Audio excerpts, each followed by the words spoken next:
J'ai toujours aimé euh, être tout seul au bord de l'eau. Ça m'est arrivé de passer 15 jours au bord de l'eau tout seul, à plusieurs reprises. Avec le temps et l'âge qui vont, et puis les années d'expérience, un petit peu moins, parce qu'on aime partager quand même, c'est le but de notre passion, c'est partager. Mais ça m'arrive encore très souvent de partir quelques jours à la pêche tout seul et d'en profiter au maximum, quoi. C'est là que... Et puis bon, pour partir à la pêche avec quelqu'un, moi j'ai un caractère quand même un peu spécial. Il faut vraiment quelqu'un avec qui je m'entends bien, quoi.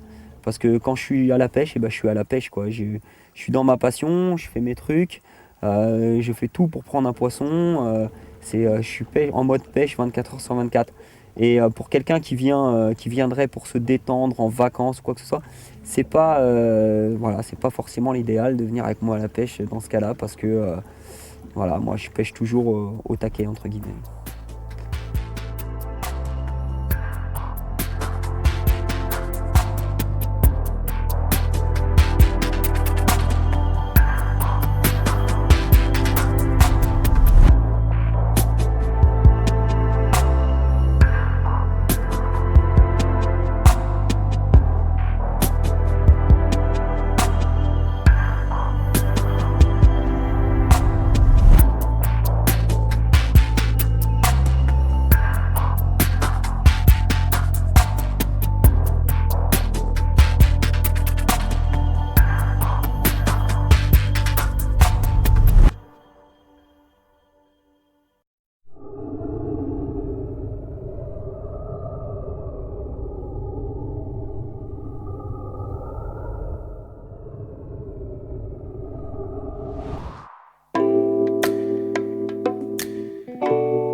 C'est une passion bizarre pour entre guillemets un jeune. Euh, on s'aperçoit que quand même c'est pas l'image que peuvent avoir les gens de la pêche de la carpe, c'est quand même une image entre guillemets assez beauf. C'est-à-dire on voit le mec avec sa canne et son bouchon qui boit sa bière au bord de l'eau et son bob pastis 51 ou des choses comme ça. C'est pas du tout l'image de la carpe que nous, les jeunes pêcheurs de carpe, parce qu'il y en a vraiment de plus en plus, et même à nos jours c'est une grande majorité des pêcheurs de carpe, qu'on veut faire ressortir de notre passion. Désormais, on voit bien, il y a des détecteurs de touches électroniques, les gens prennent de plus en plus soin à comment ils sont habillés quand ils sont au bord de l'eau. Ils prennent soin avec tous les débats qu'on a sur l'écologie, le respect de la nature et tout, à ce que les campements soient propres, à ne pas laisser de détritus au bord de l'eau. Donc c'est l'image du pêcheur, elle rajeunit de jour en jour. Et ça devient même, on s'en aperçoit, ça devient même un trip de jeunes des fois qui s'instaure, quoi. Moi j'ai beaucoup d'amis, entre jeunes, ils vont à la pêche de la carpe au lieu de sortir en boîte de nuit le samedi soir, quoi. Ça devient un petit peu différent, hein. C'est un autre délire, et c'est un délire que de plus en plus de jeunes ont, quoi.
Donc là, ce qu'on va faire, c'est qu'on va essayer de trouver un fond où les carpes s'alimentent, c'est-à-dire la majorité du lac est fait en vase, et sur toutes les bordures, on a des fonds durs où les carpes viennent s'alimenter.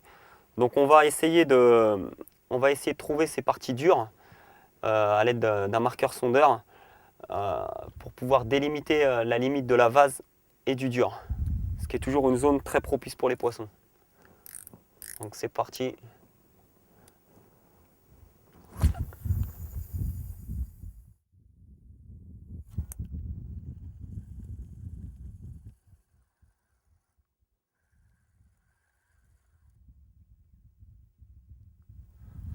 Voilà, donc là, on tire doucement sur le fil pour faire traîner le plomb. Et là, on s'aperçoit qu'on est sur une espèce de sable. Voilà. Qui est pas mauvais. Donc on va essayer déjà de délimiter. Donc au niveau de la profondeur, on va voir ce qu'on a déjà. Donc là, on prend à peu près du moulinet jusqu'au premier anneau. On a 70-80 cm. Donc une fois, deux fois, trois fois, le marqueur remonte, on le voit là-bas. Donc en fait, on a 3 fois 8. Voilà. Donc 8 et 8, 16. On a à peu près 2,40 m d'eau. Pas mal, parce qu'après ça remonte. Donc la profondeur idéale et la nature de fond intéressante pour pêcher. Donc c'est bien parce que souvent quand on sonde dans des faibles profondeurs comme ça, et ben à force de jeter le plomb, bah on fait fuir les poissons quoi. Donc, vous voyez là on est tombé dans la vase. On le voit bien, on ramène des sédiments, des feuilles mortes. Donc c'est tout ce qui reste sur la vase. Donc sur les 3 premiers lancers, on n'a rien ramené. Ce qui confirmait les dires des premiers lancers, c'est-à-dire qu'on est resté sur des fonds durs et propres qui sont vraiment intéressants. Là, c'est moins intéressant. Hein. Donc un dernier lancer qui doit nous permettre de poser le repère définitivement.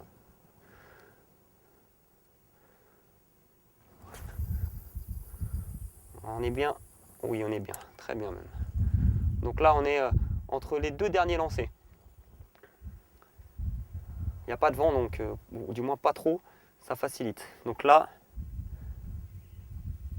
voilà, impeccable. Donc là, ce qu'on va faire maintenant, c'est on va vraiment définir la profondeur, et là on est bien. Donc une fois, deux fois, voilà. Il doit être bloqué dans une branche. On va rejeter. Malheureusement, on va être obligé de rejeter une fois. Ça arrive souvent hein, où le montage s'en mêle un petit peu, où il y a des petites branches qui bloquent le flotteur et qui l'empêchent de remonter. Donc il y a un petit peu d'herbe aussi. C'est pour ça aussi que le flotteur a du mal à remonter. Donc là on a mis un accessoire spécifique de chez Corda. Bon, c'est les seuls à le faire pour l'instant. C'est un marqueur stamp. Donc ça permet de maintenir le flotteur à ça du fond. C'est-à-dire quand on a des petits herbiers qui sont au fond, le flotteur il se trouve ici. Et il a du mal à remonter parce qu'il est bloqué dans les herbes. Donc là, on l'éloigne du fond. Et cette partie en mousse maintient ça en l'air. Donc le flotteur est tout le temps en l'air, comme ça. Donc il est déjà à 30 cm du fond, ce qui lui permet de mieux coulisser. Voilà, et de remonter par-dessus les herbes. Donc on va essayer de le faire en une fois, ça serait bien. Ça nous éviterait de faire fuir les poissons qui sont sur la zone.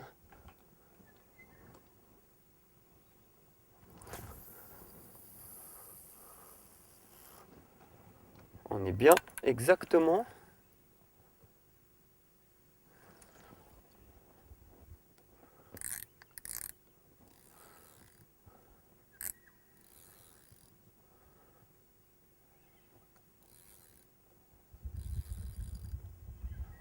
Voilà. Donc on a sensiblement la même profondeur. Là on a 2,20 m. Donc là, on est parfait. Donc là on balise la zone en fait, qui est intéressante. Donc on sait qu'à gauche du flotteur on aura de la vase, et à droite on a toute une partie qui est la baie, où le fond dur commence, où souvent les poissons s'alimentent. Donc voilà, là on pose la canne ici, on va noyer la bannière après pour ne pas s'emmêler avec les autres cannes. Et maintenant on va aller déposer proprement au bateau.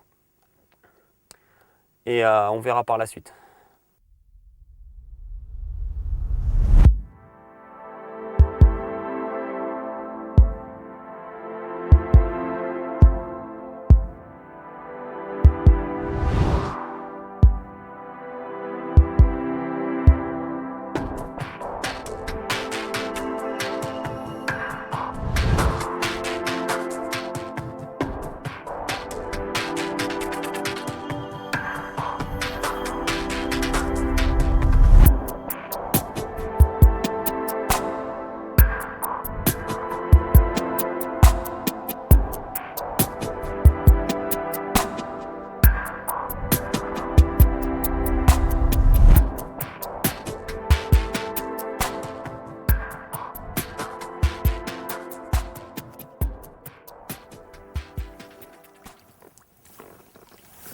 On a aperçu ce matin des poissons sauter au milieu de nulle part, incompréhensible, dans des fonds vaseux, dans le lit de la rivière, alors qu'on pensait que les poissons tôt le matin allaient être plus près des bords à manger dans les cailloux et les bois morts.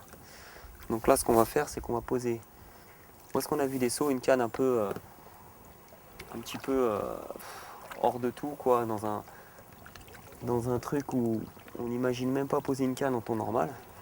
Mais là, comme ils annoncent une journée très très chaude, on sait que c'est un peu mort la journée, il n'y a pas grand chose à perdre, quoi.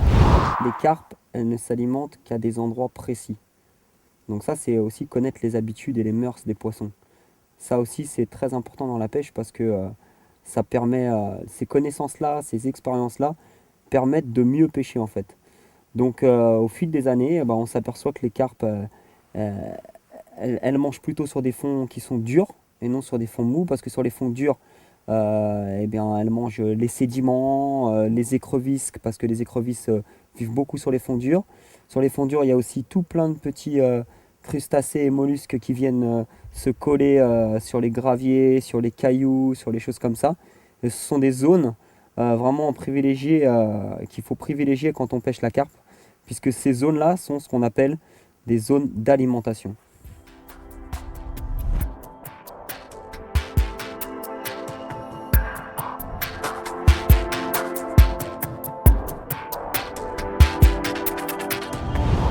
Étant donné que je pêche pour assez rapidement faire un poisson, j'estime qu'il faut aller chercher les poissons là où ils sont. S'ils sont dans les bois morts, il faut aller les pêcher dans les bois morts. Avec bien sûr une limite qu'il faut se donner, parce qu'à un moment, pour le poisson, c'est dangereux de pêcher trop près des bois. C'est la casse à chaque fois, et c'est laisser une laisse au poisson avec un plomb, ce qui n'est pas forcément l'idéal. Donc je pêche, j'ai une limite que je me donne en fonction des paramètres qui sont sur place. Mais cette limite, voilà, j'essaye d'aller au maximum pour pêcher le plus près des poissons.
maïs là, sur une zone encombrée.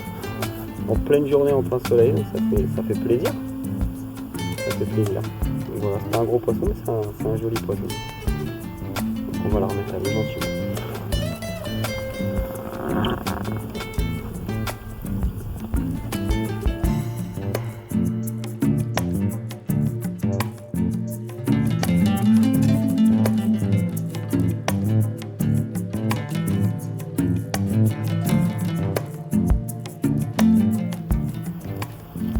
Fatigué du combat. Dans une eau chaude, peu oxygénée.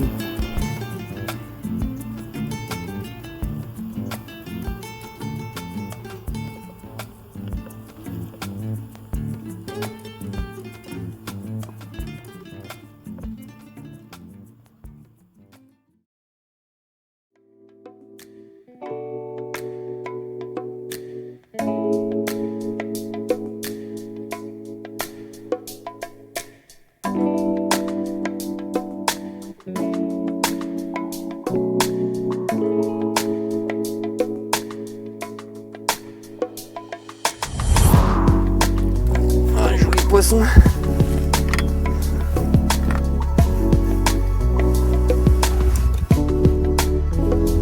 Joli miroir. Pas énorme, mais un joli poisson.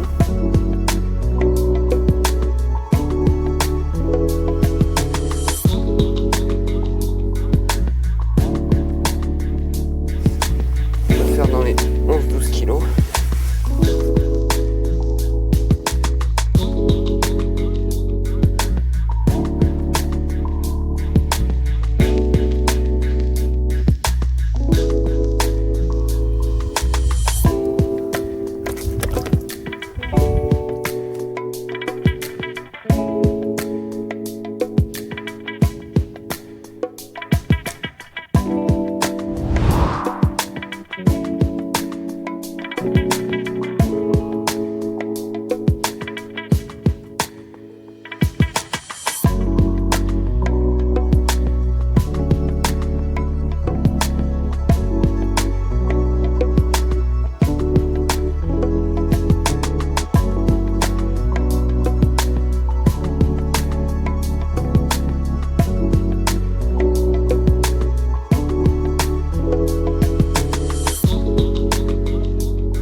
Sur ce plan d'eau, il y a des très très grosses tanches. Et elles font très souvent des touches retour. Et là, c'est pas piqué apparemment. Ou alors ça va redescendre d'un coup et là, faudra ferrer. C'est bizarre quand même sur une bouillette flottante jaune comme ça, prendre une tanche, c'est pas son habitude.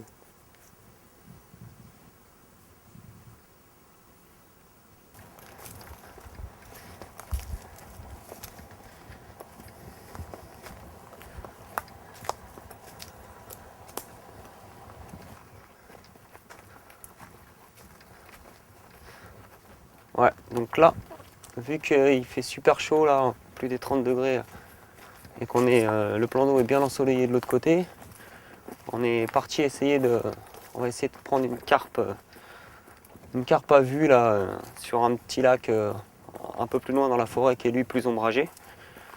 De l'autre côté, je pense qu'il se passera rien cet après-midi, là il fait trop sombre. Donc trop de soleil et trop de chaleur là, les carpes elles sont asphyxiées, donc on va venir prendre un peu de fraîcheur là, on va voir ce qui se passe là. On a repéré des petits poissons des petits poissons en maraude, donc pas bien gros, mais bon, le stalking ça apporte aussi des sensations différentes. C'est un peu le renouveau de la pêche de la carpe, donc on va essayer de voir.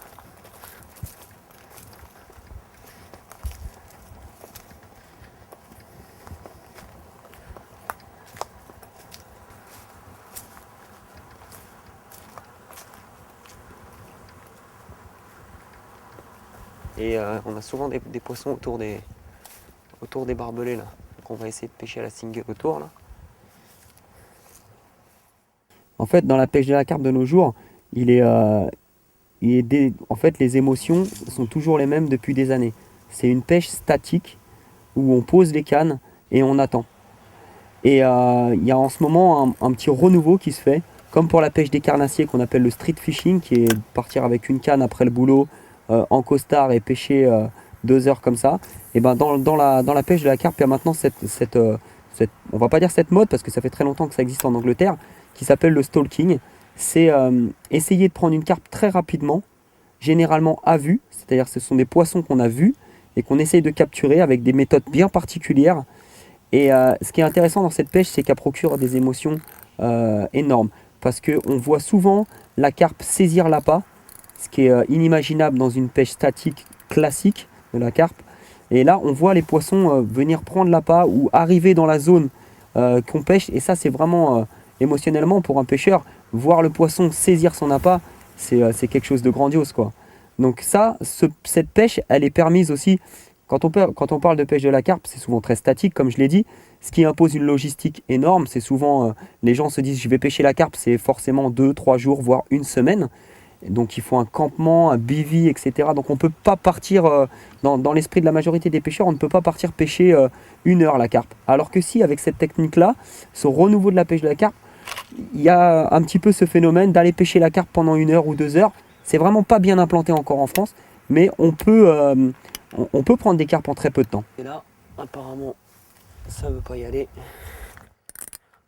On va retourner voir, préparer les lignes pour ce soir. Essayer de faire 1 ou 2 poissons cette nuit quand même.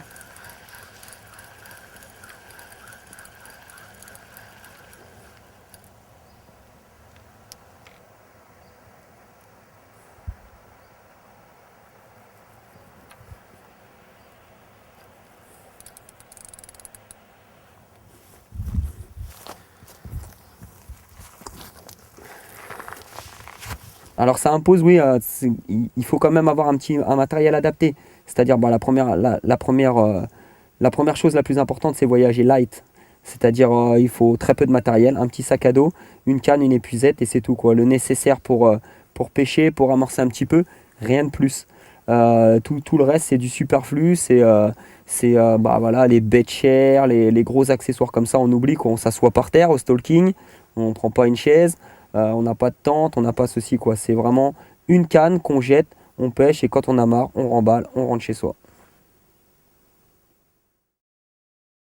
Ce matin, on a vu qu'on pêchait une zone propre là, à la limite de la vase et du dur. Donc c'est une zone qui est à moyenne distance, à peu près 40 mètres, 50 mètres du bord. Donc je vais vous montrer le montage que j'utilise sur ce poste-là, parce qu'il y a vraiment différents postes et différents montages sur la panoplie des postes qu'on exploite, parce qu'ils sont tous vraiment très très différents. Donc sur ce poste-là, c'est des poissons qui viennent manger en confiance, mais quand même qui se méfient un petit peu. Donc pour cela, j'ai décidé d'utiliser un montage semi-coulissant, puisqu'on pêche assez en bordure, et j'ai envie de détecter les touches très rapidement pour savoir vraiment si le poisson titille ou pas. Donc là, j'ai monté un camo leader directement sur mon nylon, et j'ai fait un montage running rig. Donc c'est un montage qui a la particularité de voir son plan. C'est pas une plombée fixe en fait, c'est un coulissant sur lequel on peut définir la distance où il s'arrête. C'est-à-dire là, je l'ai bloqué à peu près à 20 cm, mais je pourrais très bien venir le bloquer beaucoup plus loin pour le laisser beaucoup plus coulisser. Donc l'avantage est que quand le poisson tire, si vous voulez, on va faire la simulation peut-être ici. Donc le plomb repose sur le fond. La carpe saisit l'appât et quand elle tire, voilà, elle a du mou. Elle ne sent pas la résistance du plomb. Par contre, quand elle arrive en butée du truc, là, clac, elle sent le contact et là l'hameçon se pique dans la lèvre et là c'est terminé quoi. Donc là c'est un montage très intéressant pour des pêches de bordure. On ne veut pas que le poisson sente une résistance tout de suite parce que quand on pêche près du bord, le plomb est directement en contact. C'est très rapide quoi, il n'y a pas d'élasticité, il n'y a rien.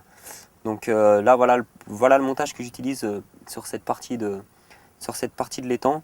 Et j'ai confectionné un bas de ligne en tresse multifibre très résistante, de la Supernatural, avec un petit hameçon numéro 8 parce que j'ai préféré mettre de la tresse que du fluorocarbone parce que on l'a vu sur quelques images tout à l'heure, il y a beaucoup d'arbres au fond et des gros rochers en bordure qui coupent facilement le fluorocarbone. Donc là on a un montage qui nous permet de détecter les touches très rapidement sur des poissons qui sont méfiants et ça peut faire la différence dans certaines situations. Ma petite composition avec laquelle j'aime bien amorcer, donc c'est modulable à souhait, on peut y mettre un peu tout et n'importe quoi, sauf que maintenant on y voit un peu trop de tout et de n'importe quoi justement. Il y a des gens qui marient des éléments avec d'autres et mécaniquement ça travaille très mal dans l'eau. Donc c'est bien beau de mettre des boîtes de thon, des boîtes de machin, des boîtes de massif, mais ça ne se marie pas avec tout. Donc moi je vais vous montrer une des compositions qui me convient bien et qui travaille correctement dans l'eau. Donc j'y mets du maïs avec le jus, d'accord. Du chenvi, alors on peut mettre épicé ou pas épicé, peu importe, celui-là il est épicé. Ça donne un petit goût, ça marque gustativement le truc.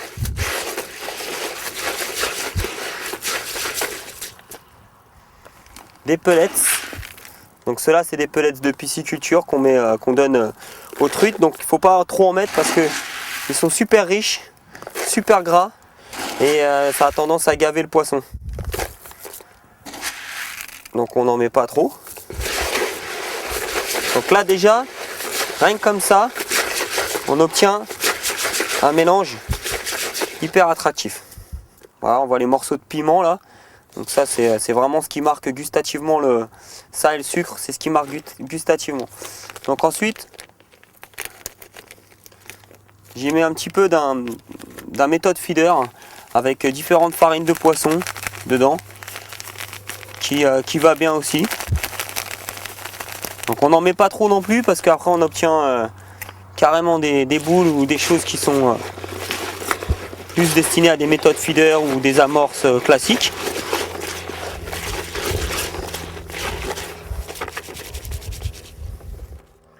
Donc ensuite on passe à autre chose, on prend un petit peu de tiger. Donc ça c'est des noix tigrées, bon tout le monde connaît. Voilà.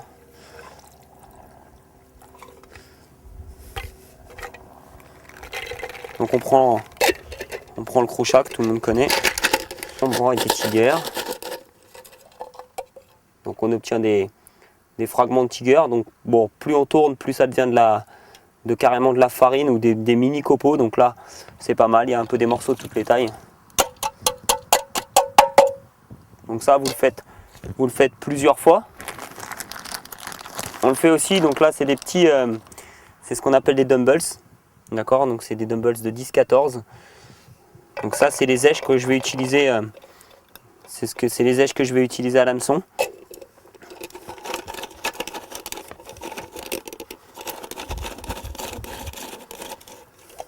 Voilà, donc pareil, ça nous fait des mini copeaux. Donc ça vous en mettez autant que vous voulez aussi. Voilà. Et pour finir, on met un petit peu de... Donc là c'est un additif qui s'appelle du sérum. C'est en fait un mélange de plusieurs choses, entre autres du foie liquide, qui est un attractant qui a fait ses preuves pour les carpes et notamment les grosses carpes.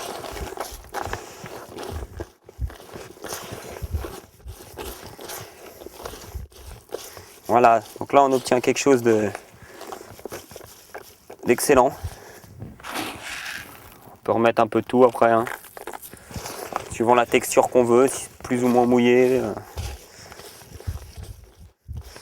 Voilà, donc c'est pas très appétissant, mais pour les carpes ça l'est. Je vais vous détailler le montage, le second montage avec lequel je pêche, mais c'est une zone totalement différente de celle de tout à l'heure. Tout à l'heure on pêchait sur des fonds propres, et là on pêche à la limite des bois morts. Donc on les a vus tout à l'heure quand on est passé en bateau, là on dépose les lignes à ras des bois morts. Donc c'est là où les carpes sont en journée, elles ne veulent pas en sortir. Donc on essaye de pêcher le plus près possible sans trop que ça soit dangereux quand même. Et il nous faut vraiment un montage adapté pour pas être tanké à chaque fois et être dans les bois morts et perdre tout le montage. Donc la plupart du temps quand on s'accroche dans les bois morts ou un poisson se tanque, c'est pas l'hameçon qui se prend, au contraire de ce qu'on dit, c'est le plomb qui est bloqué. Donc un plomb en dérivation qui se bloque dans les cailloux ou dans les bois morts et qui ne veut pas ressortir. Donc quand on tire, on casse le corps de la ligne et on ramène rien du tout.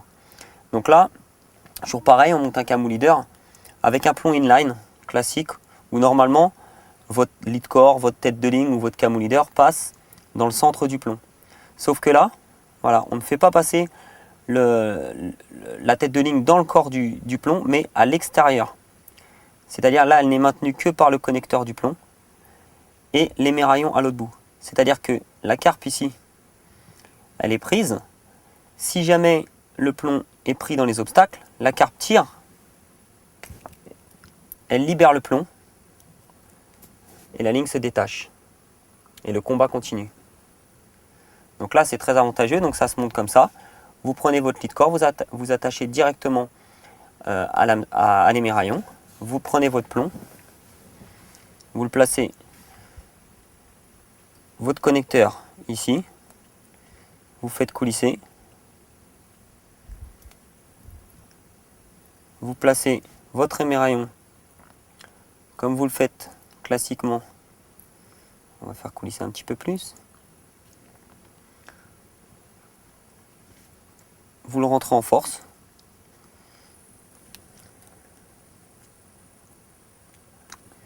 Voilà. Vous tirez un peu sur le camo leader et vous avez votre montage qui se libère à la moindre traction. Donc ça c'est impeccable pour se libérer des obstacles quand on pêche des zones très encombrées comme les bois morts, les rochers, les herbiers ou des choses comme ça. Donc pour terminer ce montage, toujours pareil, on pêche dans des zones encombrées. Donc on a mis la Supernatural en 25 livres. C'est vraiment très très costaud. Et on y a appliqué des petits sinkers qui sont des petits matériaux en tungstène qui ont une densité supérieure à l'eau et qui plaquent votre bas de ligne sur le fond. Donc quand vous avez une flottante, voilà, ça se présente comme ça sur le fond. C'est très pêchant et c'est très propre. Voilà. Je viens de déposer les cannes en bordure, un peu partout, là où j'estime qu'il y a peut-être un poisson qui peut s'alimenter. Donc déjà dans les bois morts qui sont en face, là j'en ai vu quelques-unes, donc c'est sûr qu'il y en a. Est-ce que c'est là qu'elle mange? C'est compliqué, on verra. Il fait très chaud, donc c'est pas dit que ça morde, c'est pas le temps idéal pour la pêche. Donc mais bon, de toute façon en venant ici, je savais à quoi je m'attendais.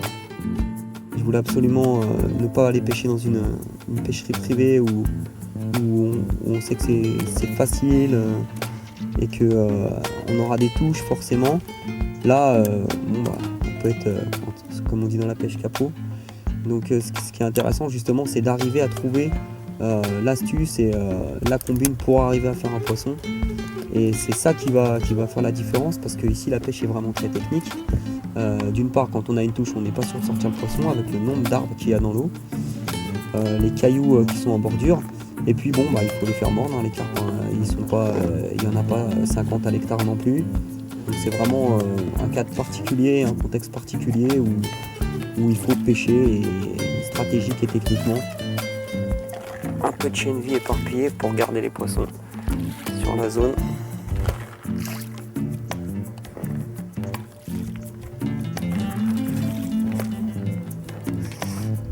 Et puis notre petite mixture.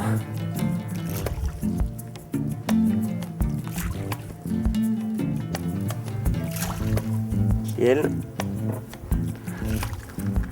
tirer les poissons de loin.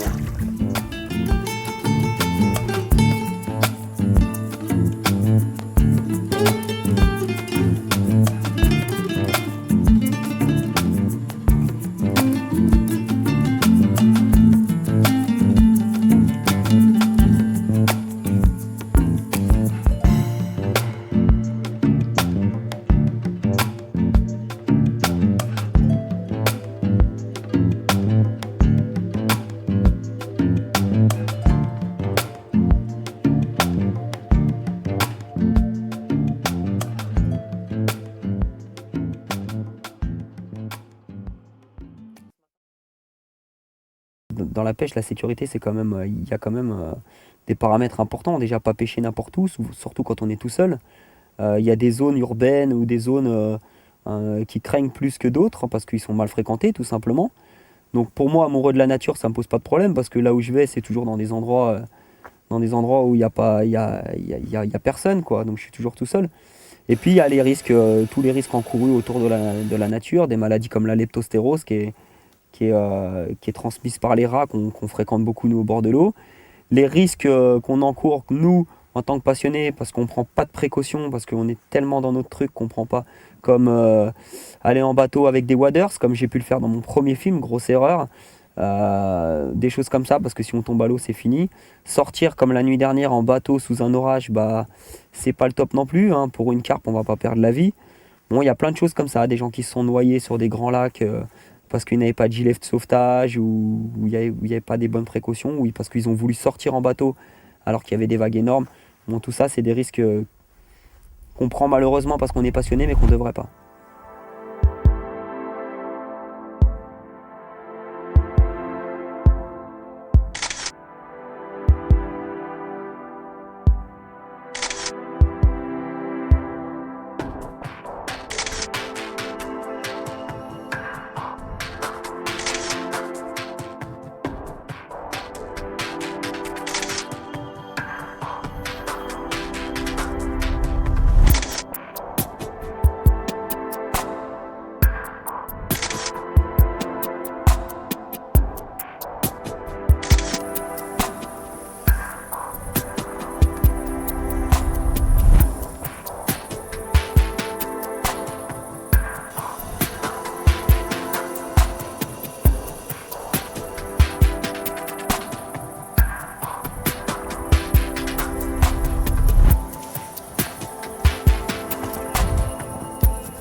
Alors moi, je pars du principe que, en fait, j'ai une pêche, si vous voulez, mi-stalking, mi-classique et statique. Je déteste laisser pêcher mes cannes très très très longtemps, sauf dans des cas bien particuliers. Je pars du principe que, étant donné que j'amorce très peu sur chaque canne, vous l'avez vu on l'a vu quand je dépose une canne, j'amorce très peu autour. J'amorce généralement pour un poisson. C'est-à-dire que quand le poisson il arrive dans la zone d'amorçage, il pioche, il pioche, il pioche, et tout de suite, comme il y a très peu d'amorce, il doit tomber sur l'èche que j'ai au bout de mon hameçon et il doit se faire piquer. Ça veut dire que si au bout de quelques heures, j'ai pas une touche, je déplace la canne. Ça veut dire qu'elle est placée au mauvais endroit pour moi.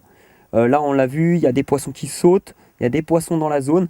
On a déplacé les lignes plusieurs fois pour pêcher des zones différentes, bois mort, fond mou, fond dur, bordure, etc. pour pouvoir trouver là où le poisson s'alimente. Parce que ce n'est pas forcément là où il est, où on le voit, qui s'alimente. Et c'est ça la grosse particularité. Parfois, on a des carpes qui sautent, qui sautent, qui sautent. On jette dessus, on ne fait pas le poisson. Donc là, c'est une zone de passage ou de retenue comme ça, où il stagne, mais où il ne s'alimente pas. Nous, ce qui nous intéresse, et c'est pour ça que je change beaucoup de place mes cannes, c'est que je cherche principalement la zone d'alimentation du poisson.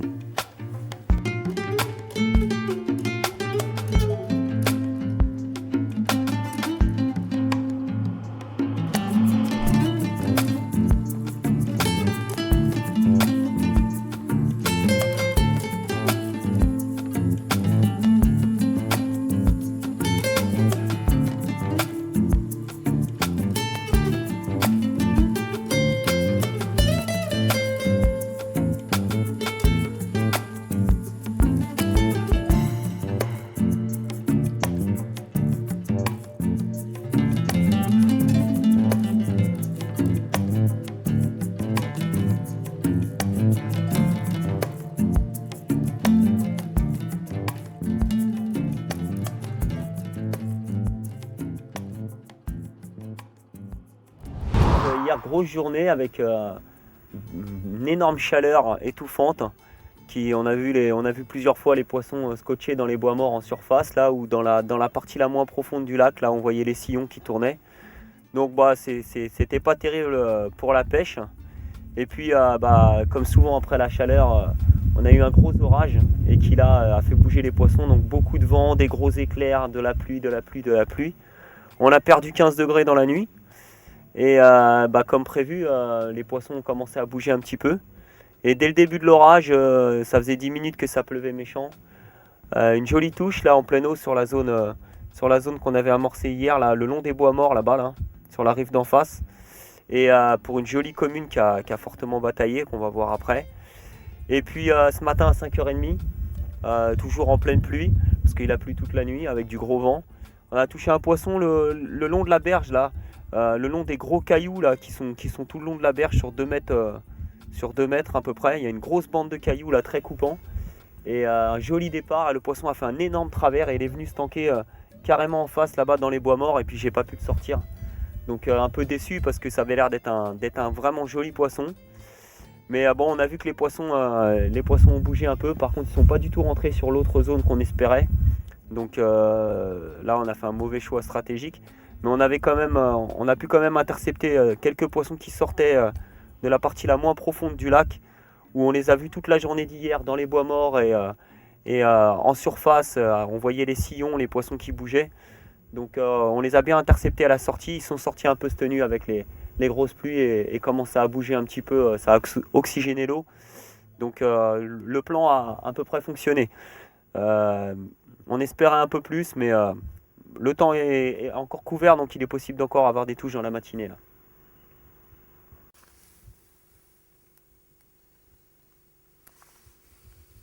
Les branches.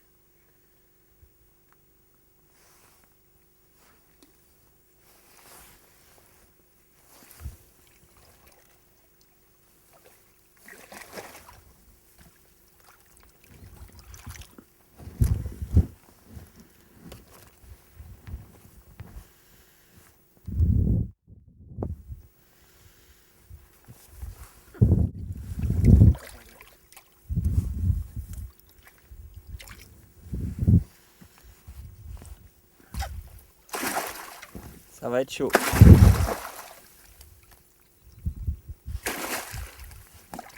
Elle est bien reposée.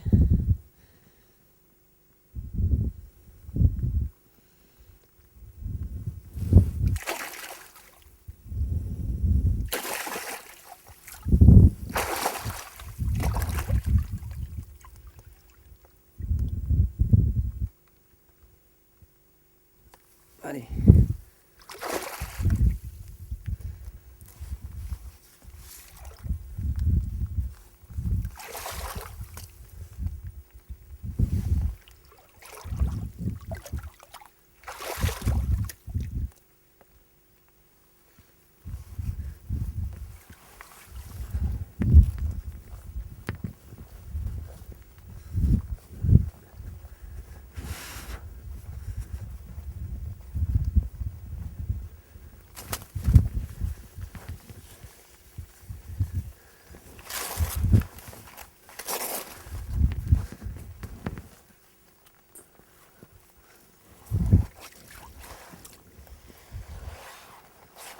Ah, effectivement, hier soir, j'ai attrapé un poisson dans des conditions un petit peu particulières. Des conditions que pas forcément j'aime parce que ça me rappelle un peu des mauvais souvenirs. Mais la nuit était très noire, il n'y avait pas de lune, il y avait des gros nuages partout. Et il y a eu un terrible orage, ça a claqué, il y avait des éclairs de partout. Et en plus de ça, le vent et la pluie sont venus se rajouter dessus. Et bien sûr, après une grosse journée de chaleur, voilà, ça déclenche l'activité des poissons. Et à peine en plein milieu de l'orage, c'est-à-dire au plus dur de l'orage, j'ai eu la touche. Et il a fallu sortir en bateau pour l'extraire des bois morts. Là, j'avoue qu'à chaque rafale sur l'eau, quand je prenais 20 mètres, le bateau dérivait de 20 mètres, bon, ça fait réfléchir un petit peu et on se demande des fois jusqu'où la passion peut nous amener.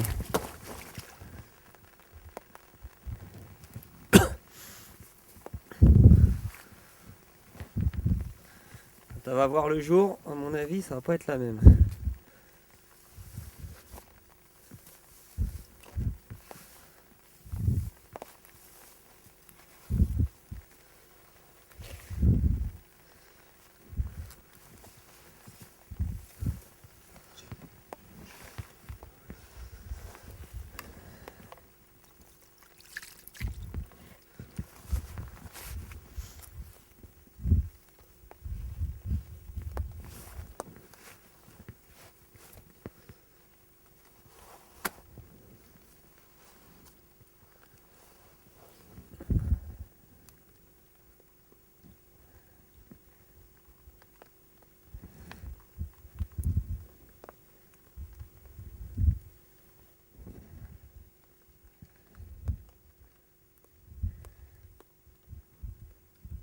Un joli poisson, bien fuselé.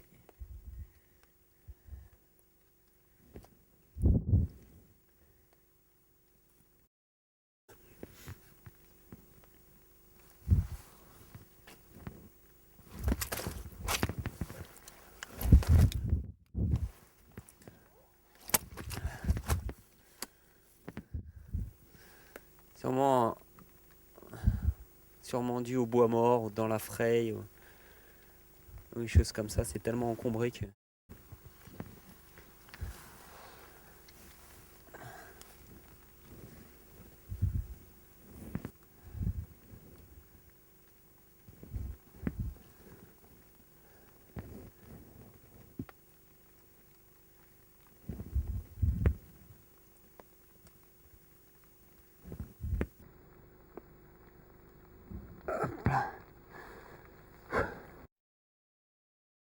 Quelques photos, on remet à l'eau.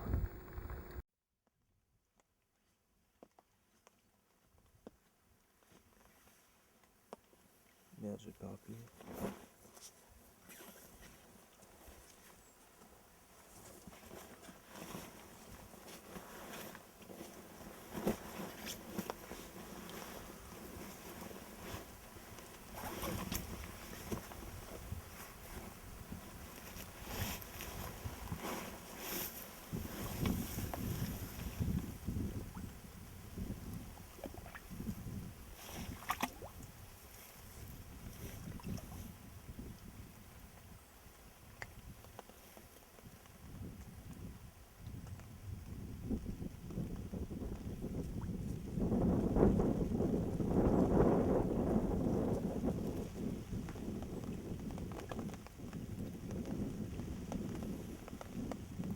Avec de l'eau chaude comme ça, les poissons ne sont pas très oxygénés.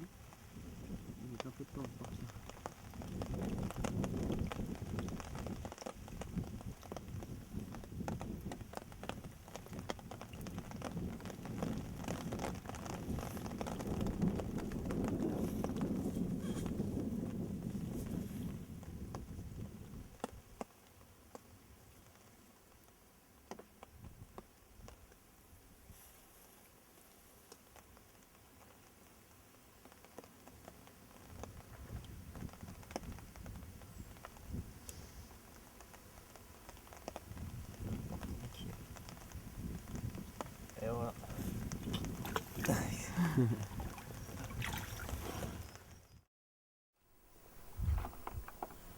Donc là, on va ramorcer un petit peu la zone des bois morts, là où on a eu une touche de nuit. Et on voit un poisson très joli sauter il y a 10 minutes. Donc on amorce très large, on fait tourner les poissons tout le long des bois morts qui font des dizaines de mètres, sur toute la berge opposée pratiquement, et qui coupent le passage là-bas. Donc on va en mettre quelques-unes. On amorce avec des petits appâts parce que les poissons sont pas très mordeurs.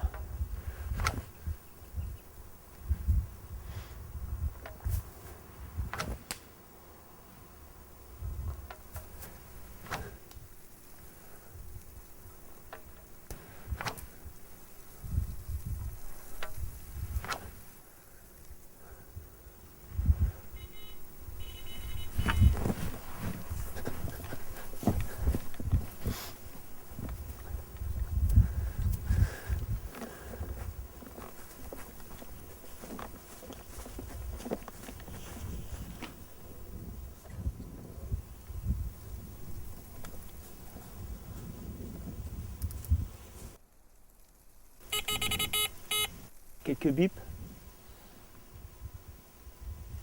Comme je pêche à ras de la berge opposée, là c'est...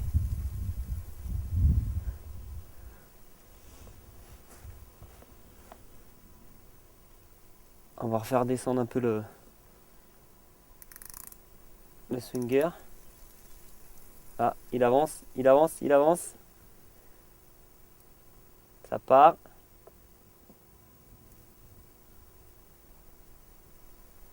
Je pense qu'elle est dessus. Hein. Ouais.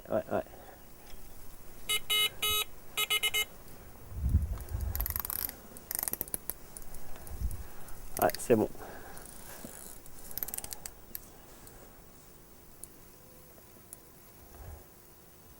Ouais. Sans quelques petits coups de tête.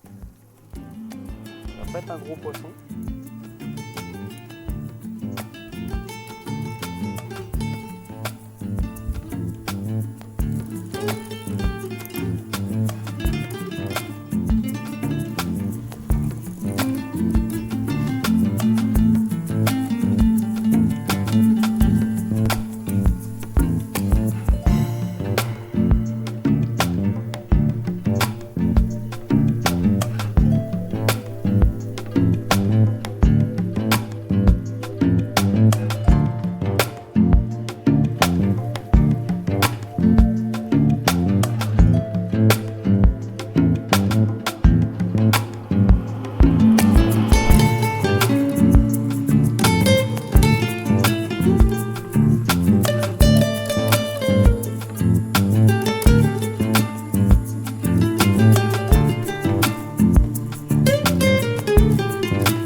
On va la mettre ici, ça sera mieux.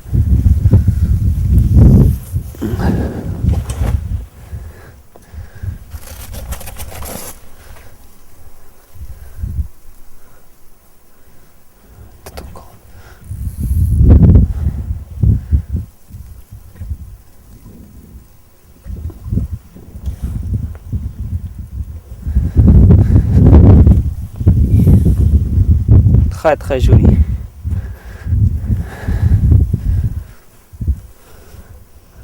Donc on l'a prise avec une petite Tiger Nuts, équilibrée avec un petit et bien piqué. Voilà. Équilibré avec un petit grain de maïs.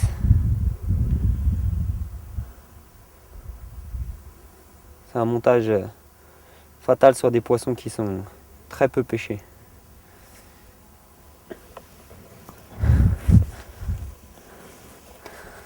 Tout petit poisson très joli avec des très jolies écailles.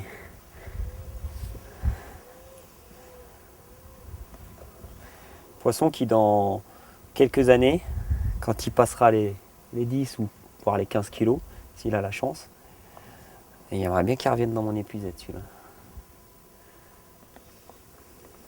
Alors on va la remettre à l'eau.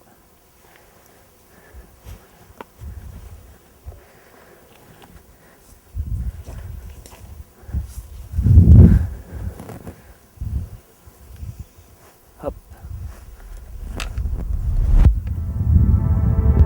On voit vraiment que l'eau est chaude, ils ont du mal à repartir les poissons.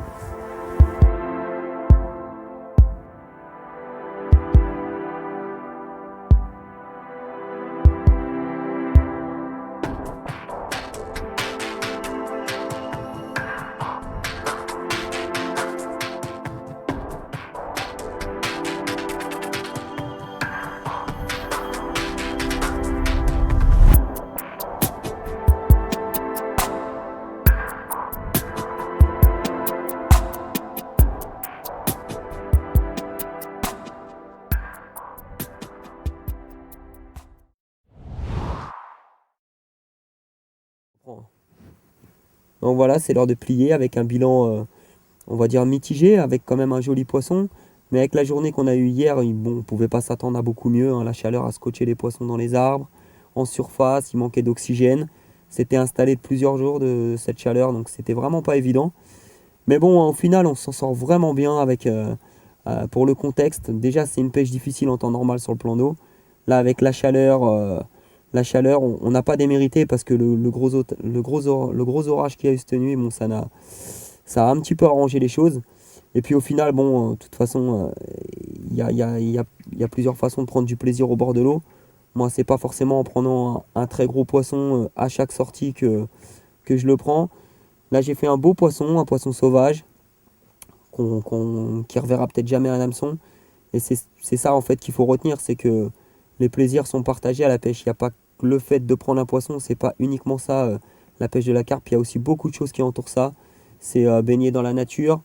Moi, personnellement, c'est prendre de jolis clichés, partager des bons moments avec des amis, des choses comme ça, me reposer, etc., qui font que bah, je suis bien content d'être venu et que ça restera quand même un bon souvenir.